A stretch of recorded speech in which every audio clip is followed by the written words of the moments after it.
Hong Kong as a city has changed, but one thing still the same. People want to do business. Fantastic. Robert gave us a fascinating perspective on how luxury interacts with culture. With that in mind, let's turn to the event that we are all here for, the Wealth for Good in Hong Kong Summit. Robert, what excites you most about our event, Wealth for Good? Well, it's always great to be back in Hong Kong, first and foremost. It's a very dynamic place, one of the most vibrant places in the world.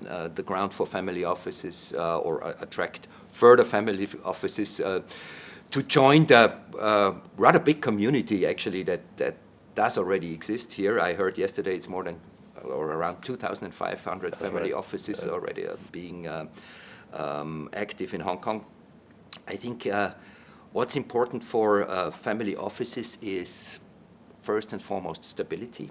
So you need to have a predictable environment for your family office activities to be in a certain place. You need an environment that is business friendly. To put it this way, it needs to be important that you have a stable rule of law. Then you need the human capital, but it's not a problem for Hong Kong. Of course, human capital is fantastic and has always been in Hong Kong. You need competencies on ground in order to run the family offices and everything that comes with it in a proper way.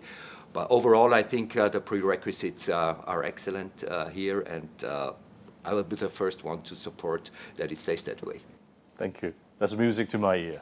And I think this is exactly what Wealth for Good in Hong Kong is for, and that's my division's mandate, to help investors like yourself and any other people around the world to come to Hong Kong. Just now you mentioned about the importance. I wanted to ask you, what do you think in Hong Kong we can offer to help enterprises, family business, family office, in terms of that? I think when it comes to governance, it is very important that you are able to provide the necessary know-how to build up proper governance rules for companies and the owner families. The older your business becomes and the bigger your ownership base becomes, the more need for proper rules that can be followed by everyone is important. So if you can build up a pool of experts that can give proper advice and even start working on designing such governance constructs, I think would be great. Right, great. A piece of information I would like to share with you. Under the new regime or the policies that the Secretary, we called it the Academy for Wealth Legacy. It's actually owned by the Hong Kong government. It's not a university. This academy, we want to train up the talent so that the know-how is preserved and passed on, through our academy, platform to benefit, the industry and the families. That's excellent news, and that's exactly the direction I was thinking of with respect to governance.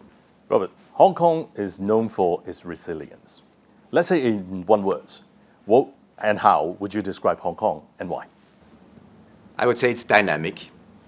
There's so many businesses in Hong Kong evolving, and what I saw was everybody trying to build up something, their own company, their own enterprise, their own activity, and that hasn't changed.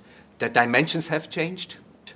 The international network that Hong Kong as a city has become part of has changed, but one thing still the same. People want to do business. Fantastic. Thank you.